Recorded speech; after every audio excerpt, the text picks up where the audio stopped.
वैदिक पर्सपेक्टिव के इस YouTube चैनल को सब्सक्राइब करें, वीडियो को लाइक व शेयर करें। वैदिक पर्सपेक्टिव के इस YouTube चैनल को सब्सक्राइब करें, वीडियो को लाइक व शेयर करें। ओम त्रि अश्विना सिंधुभिः सप्तमात्रभिः त्रयः आहवः त्रिधा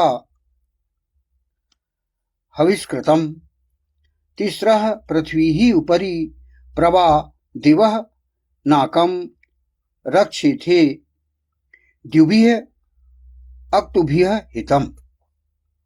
त्रिसप्त हे अश्विन पुरुष औरत युगल 7 सिंधु माताओं द्वारा 3 सम्यक आह्वान करने वाले, 3 धारण करने वाले, आत्मसमर्पण पूर्ण भक्ति करने वाले, 3 पृथ्वी के ऊपर प्रकृष्ट गतिशील दुखहीन स्वर्ग की रक्षा करें, दिन रात से जमकर स्थित प्रज्ञ होकर।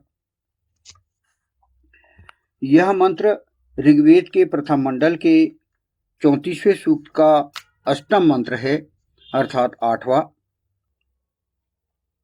और इन विकसित देशों में उच्च शिक्षा, विज्ञान, तकनीक, सेना, राजनीति, हर क्षेत्र में महिलाएं आगे, और वहां पर शिक्षा में मौलिक भेदभाव लगभग समाप्त हो चुका है। सभी को वहां पर, चाहे पुरुष हो चाहे औरत, सभी को शिक्षा का बराबर अधिकार है।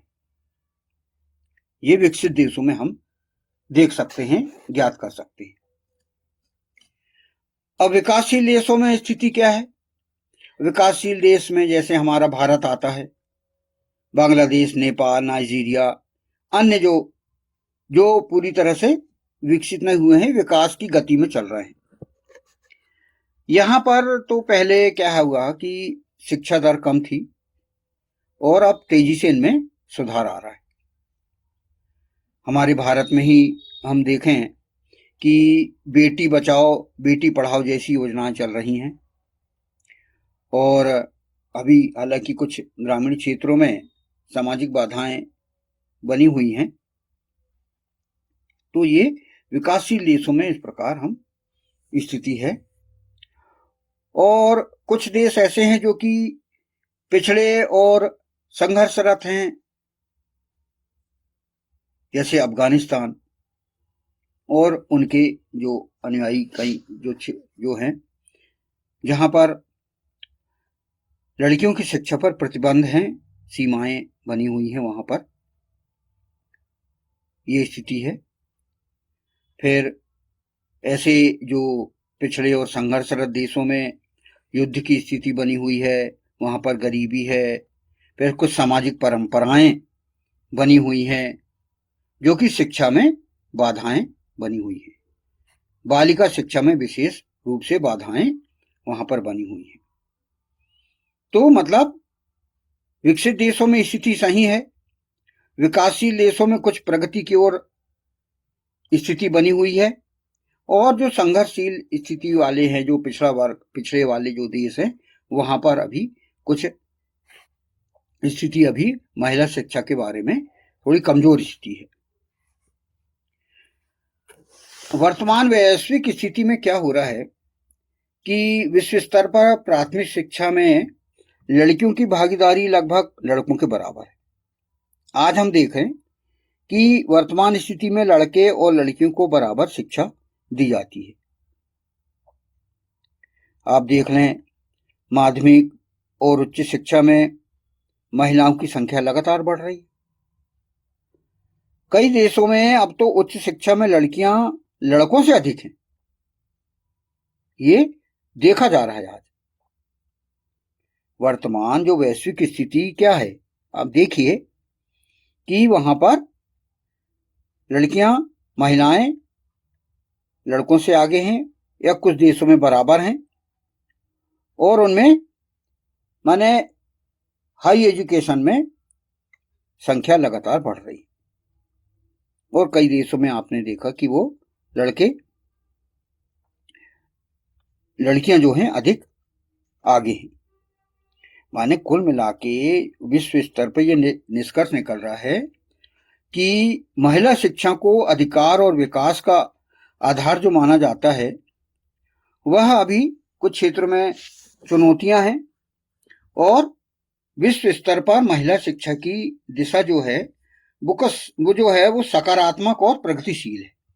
कुल मिला के ये मतलब हमने निष्कर्ष निकाला कि पूरे विश्व स्तर पर लड़कियों की शिक्षा, नारियों की शिक्षा पर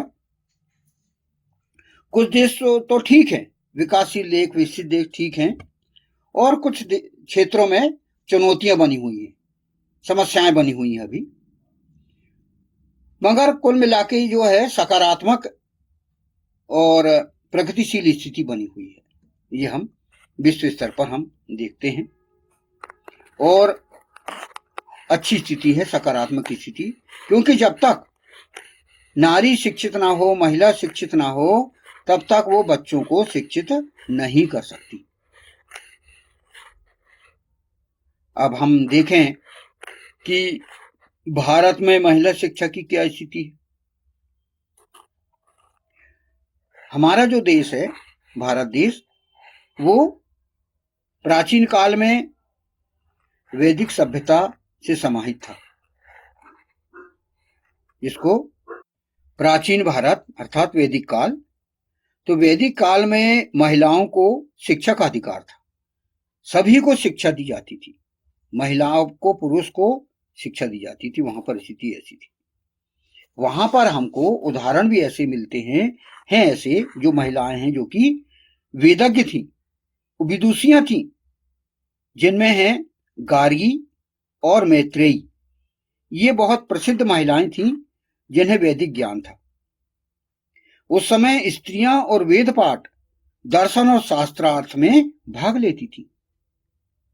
उस समय का इतिहास आप उठा के देखिए, महिलाएं विद्वान थी, विदुषियां थी, वेद का ज्ञान था उन्हें बहुत,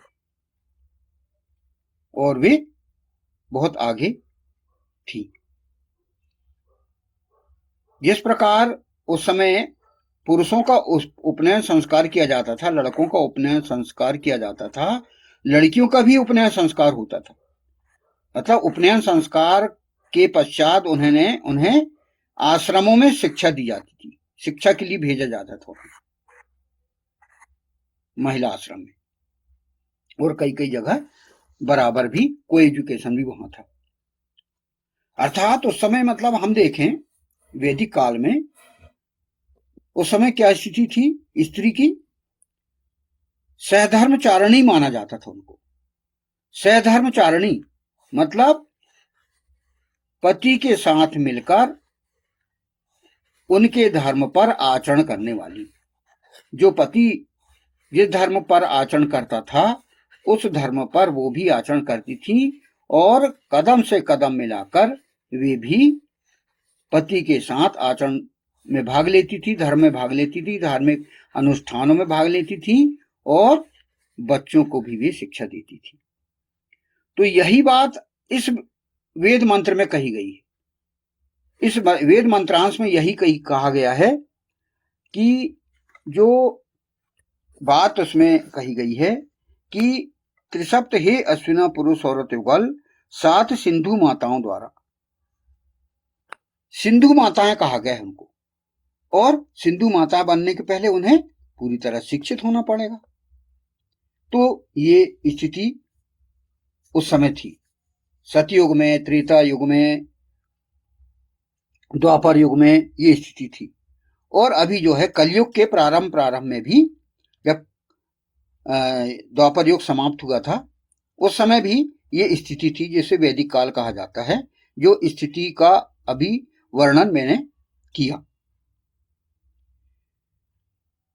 वैदिक काल के पश्चात जो मध्यकाल आया, उस समय फिर नारियों या स्त्रियों की स्थिति में कुछ बदलाव आया था मध्यकाल में, जिसमें सामाजिक और राजनीतिक कारणों से महिला शिक्षा में गिरावट आ गई थी। मध्यकाल आप समझ सकते हैं कुछ विशेष संप्रदाय विशेष का काल था, और उन्होंने महिला शिक्षा पर विशेष ध्यान नहीं दिया था। उस समय पर्दा प्रथा, बाल विवाह जैसी प्रथाओं के कारण स्त्रियों की शिक्षा सीमित हो गई थी।